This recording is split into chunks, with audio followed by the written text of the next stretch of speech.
বিসমিল্লাহির রহমানির রহিম। সুপ্রিয় দর্শক, আমরা এখন আঙুরের চারা কীভাবে লাগাতে হয় সেটা আপনাদেরকে দেখাবো। প্রথমত গর্তটা করে নিলাম। এবার যেটা করতে হবে যে এই যে ব্যাগটা সুন্দর করে কাটতে হবে।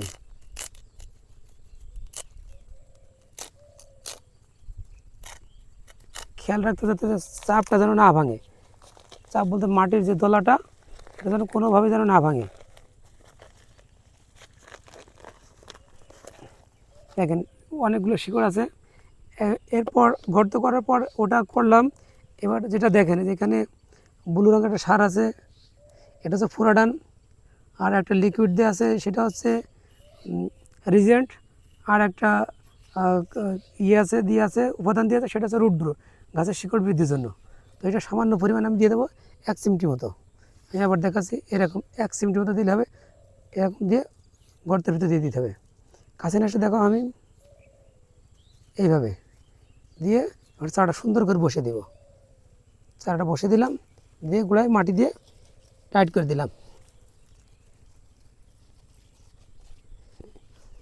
যাতে বৃষ্টির পানি না জমে। এইভাবে লাগাতে হবে।